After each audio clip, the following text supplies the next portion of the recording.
Hello everybody, welcome to the Joys of Aquatics channel. So, an update here on the 29-gallon aquarium. As you can see, there's still not as many platies as there were before. They got sent to the shop not too long ago, and pretty much the only ones that are here are just ones that are, starting to grow up from the fry tank more recently, or they are ones that I have left over, like for example some of those neon blue wag females, some of the pure orange females. Those I've kept as from the old set. Here's one right there fighting with one of his children, and yes, that is one of his children. But the tank just got a water change recently. I did a 25% water change. Because this tank usually stays overstocked, which I'm hoping to change that in the near future, the stocking pretty much, not the stocking, but the water change rule was pretty much 25, 25, 25, 50. So 25% every week, 50% every month. Now, once this goes back to being a proper just community display tank, that should change. It could go back to being, 10%, 10%, 10%, 25% water changes. I do have a new algae scrubber there. Would you guys, this is an Aqueon algae scrubber, but here's one thing. Would you believe that this is considered, let me bring this up here, that is considered the small. So here's my hand. Here's the thing. This is the smallest one. And the sad part is, I recently picked up the minis for the mini bow tanks, thinking, oh, they're just going to be much smaller versions than this, because that's originally why I ordered the small one was for smaller tanks. No, they are just about the same size. It's insane.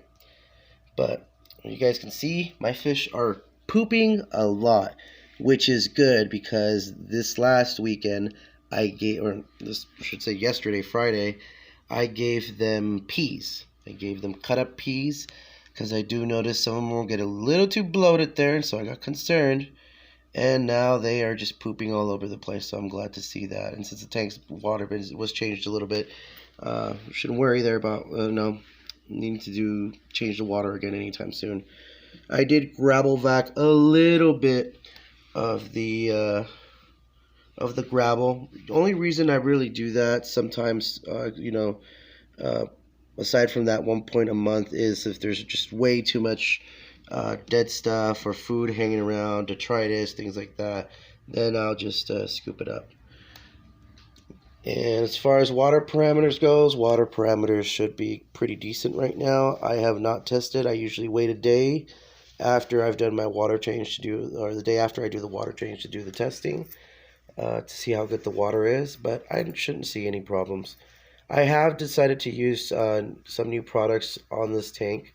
Oh, a new product, that being Seachem Flourish XL, I believe it's called. It's basically liquid carbon. I have not used carbon at all in any of my planted tanks. I've been told to use carbon for years, about almost a year now. The only thing is, it's just I've never really, I've looked at the setups, and it looks pretty pricey and complicated. So now that I see that there's liquid carbon, I'm not that worried. It's much easier to use than having a whole CO2 system and shit set up, where I'd have to have a pump going as well. But anyways, let me show you guys the side over here. Everything looks good. The algae has reduced a little bit, so that's not bad. Again, I'm not really bothered by algae. I'm not so much on the decor, or even sometimes on the gravel, or even on the filter.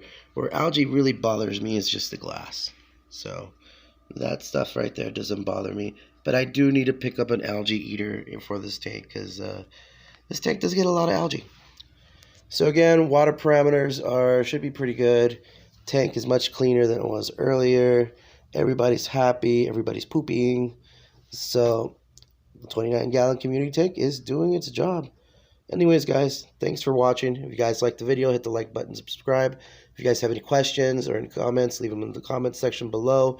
Have yourselves a great day.